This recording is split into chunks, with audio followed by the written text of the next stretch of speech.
नमस्कार प्यारे शिक्षकों, स्वागत है एक बार फिर से बिहार बीपीएससी आरएम बस की नई कक्षा में।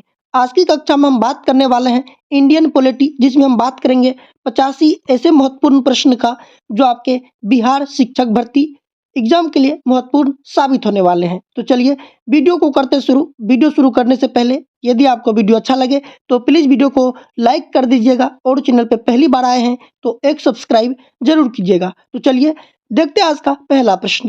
पहला प्रश्न कहता है, राज्य पुनर्गठन आयोग ने 1 नवंबर 1995 को कितने राज्य तथा कितने संघ राज्य बनाए? तो याद रखिएगा 1 नवंबर 1995 को 14 राज्य एवं 100 संघ राज्य बनाए थे। ऑप्शन हो जाएंगे इसका ए। चलिए प्रश्न बढ़ते हैं 2 की ओर। प्रश्न 2 कहता है, नए राज्य के गठन की शक्ति निहित है।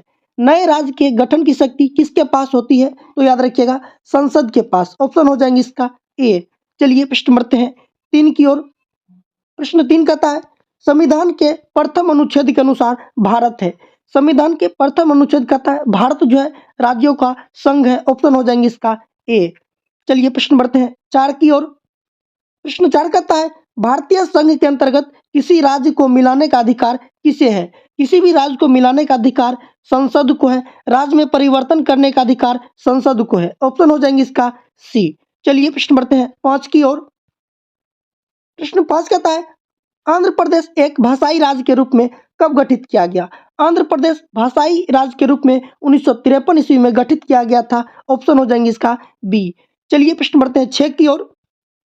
प्रश्न 6 कहता है, भाषाई आधार पर राज्यों का पुनः गठन कब किया गया था? भाषाई आधार पर राज्यों का पुनः गठन याद रखिएगा 1956 ईस्वी में किया गया था। ऑप्शन हो जाएंगे इसका ए। चलिए प्रश्न बढ़ते हैं 7 की ओर। प्रश्न 7 कहता है, भाषाई आधार पर सर्वप्रथम किस राज्य का गठन हुआ है? भाषाई आधार पर सर्वप्रथम आंध्र प्रदेश का गठन हुआ है। ऑप्शन हो जाएंगे इसका बी। चलिए प्रश्न बढ़ते हैं 8 की ओर।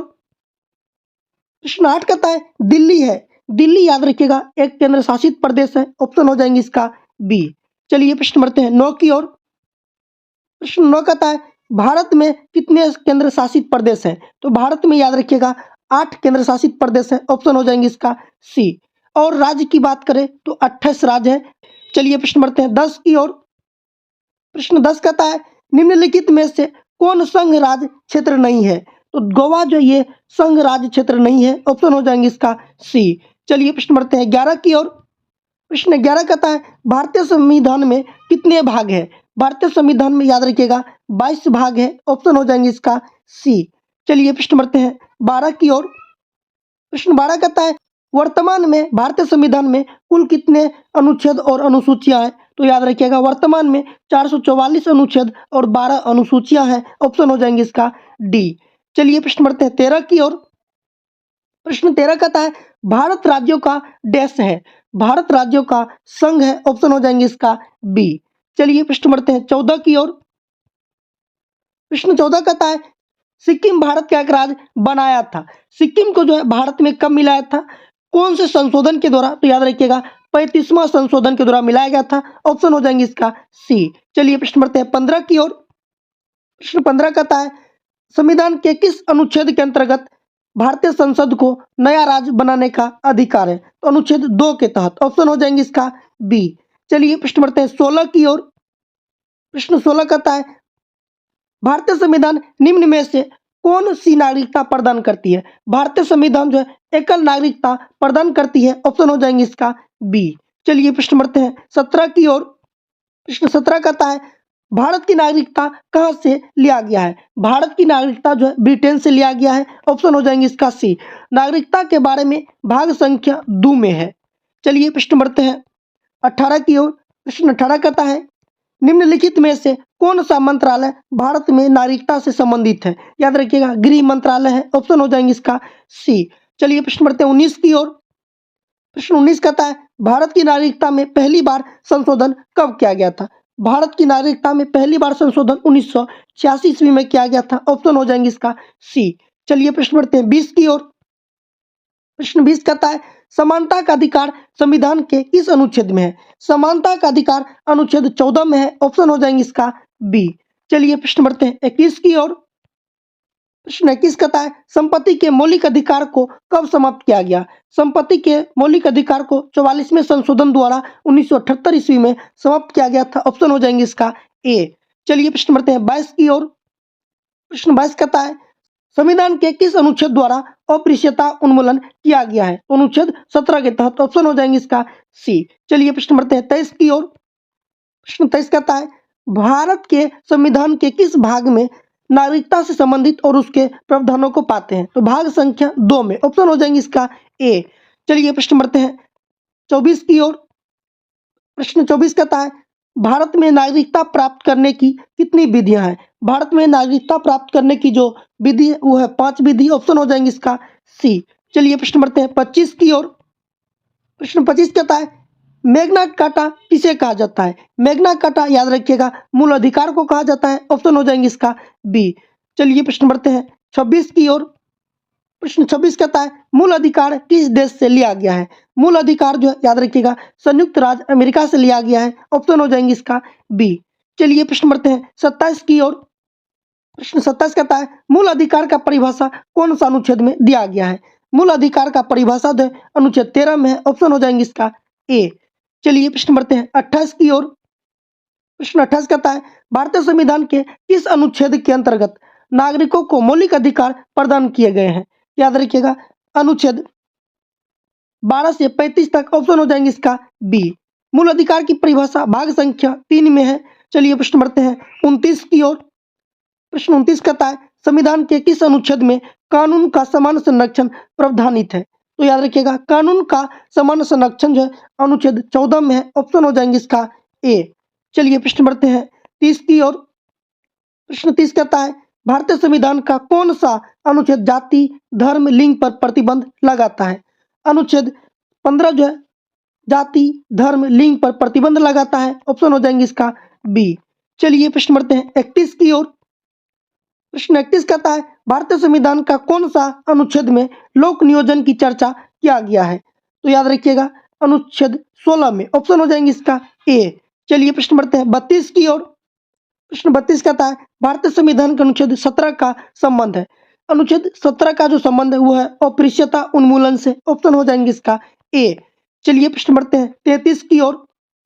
प्रश्न 33 कहता है निम्नलिखित में से कौन सा अनुच्छेद प्रेस के स्वतंत्रता से संबंधित है? प्रेस के स्वतंत्रता अनुच्छेद 19 में है। ऑप्शन हो जाएंगे इसका सी। चलिए प्रश्न बढ़ते हैं 34 की ओर। प्रश्न 34 कहता है भारतीय संविधान में संशोधन करके शिक्षा का अधिकार कब जोड़ा गया? शिक्षा का अधिकार को याद रखिएगा 1 अप्रैल 2010 में जोड़ा गया था। ऑप्शन हो जाएंगे इसका सी। चलिए प्रश्न बढ़ते हैं 35 की ओर।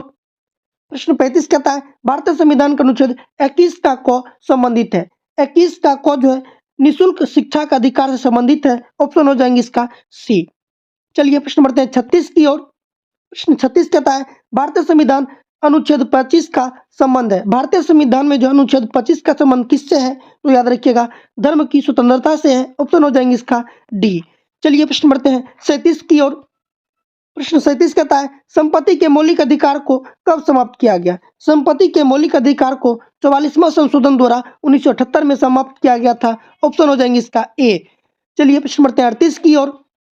प्रश्न 38 कहता है इस संशोधन के द्वारा संपत्ति का अधिकार समाप्त किया गया है। संपत्ति का अधिकार को 44वें संशोधन द्वारा समाप्त किया गया है। ऑप्शन हो जाएंगे इसका ए।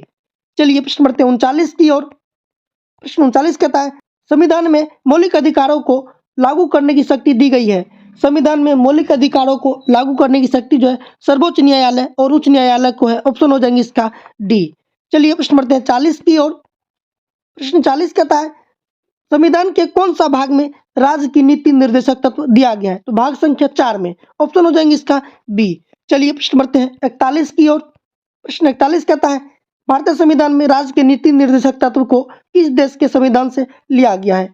तो नीति निर्देशक तत्व को जो है ये याद रखिएगा आयरलैंड के संविधान से लिया गया है। ऑप्शन हो जाएंगे इसका बी। चलिए प्रश्न बढ़ते हैं 42 की ओर। प्रश्न 42 कहता है राज्य के नीति निर्देशक तत्व दिया गया है। राज्य के नीति निर्देशक तत्व जो है याद रखिएगा ये दिया हुआ अनुच्छेद 36 से 51 तक। ऑप्शन हो जाएंगे इसका ए। चलिए प्रश्न बढ़ते हैं 43 की ओर। प्रश्न 43 कहता है निम्न में से कौन सा अनुच्छेद स्त्री पुरुष को सामान्य काम समान वेतन के लिए राज्य सरकार को निर्देश देता है? सामान्य काम के समान वेतन की चर्चा जो है अनुच्छेद 39 में है। ऑप्शन हो जाएंगे इसका ए। चलिए प्रश्न बढ़ते हैं 44 की ओर। प्रश्न 44 कहता है निम्न में से कौन सा अनुच्छेद SC ST के लिए विशेष आरक्षण देने के लिए राज्य सरकार को निर्देश देती है? तो याद रखिएगा अनुच्छेद 46। ऑप्शन हो जाएंगे इसका बी। चलिए प्रश्न बढ़ते हैं 45 की ओर। प्रश्न 45 कहता है पर्यावरण वन तथा वन्यजीव की रक्षा के लिए कौन सा अनुच्छेद संबंधित है? तो याद रखिएगा पर्यावरण वन तथा वन्यजीव के संरक्षण के लिए जो है अनुच्छेद 48 है। ऑप्शन हो जाएंगे इसका ए। चलिए प्रश्न बढ़ते हैं 46 की ओर। प्रश्न 46 कहता है संविधान का कौन सा अनुच्छेद कार्यपालिका और न्यायपालिका को अलग करती है? कार्यपालिका और न्यायपालिका को अनुच्छेद जो है 50 अलग करती है। ऑप्शन हो जाएंगे इसका बी। चलिए प्रश्न बढ़ते हैं 47 की ओर। प्रश्न 47 कहता है किसने कहा था भारत अर्धसंघात्मक राज्य है? तो याद रखिएगा यह कहा था केसी व्हीलर ने। ऑप्शन हो जाएंगे इसका डी। चलिए प्रश्न बढ़ते हैं 48 की ओर। प्रश्न 48 कहता है किस देश में दोहरी नागरिकता का सिद्धांत स्वीकार किया गया है? दोहरी नागरिकता जो है ऑस्ट्रेलिया में। ऑप्शन हो जाएंगे इसका सी। चलिए प्रश्न बढ़ते हैं 49 की ओर। प्रश्न 49 कहता है भारतीय संविधान में नागरिकता के प्रावधान कब लागू हुई? भारतीय संविधान में नागरिकता के प्रावधान जो है याद रखिएगा 1949 में लगा था। ऑप्शन हो जाएंगे इसका ए। चलिए प्रश्न बढ़ते हैं 50 की ओर। प्रश्न 50 कहता है भारत में एकल नागरिकता की अवधारणा अपनाई गई है। एकल नागरिकता की अवधारणा जो है याद रखिएगा इंग्लैंड में है। ऑप्शन हो जाएंगे इसका सी। तो यह था इंडियन पॉलिटी से संबंधित 50 ऐसे महत्वपूर्ण प्रश्न जो आपके बिहार शिक्षक भर्ती अगस्त 2024 एग्जाम के लिए महत्वपूर्ण है। वीडियो आप लोगों को कैसा लगा कमेंट करके बताइए, और वीडियो अगर आप लोगों को अच्छा लगा तो प्लीज़ वीडियो को लाइक कर दीजिएगा, और चैनल पे पहली बार आए हैं तो एक सब्सक्राइब जरूर कीजिएगा। फिर मिलेंगे नए वीडियो के साथ, तब तक के लिए जय हिंद।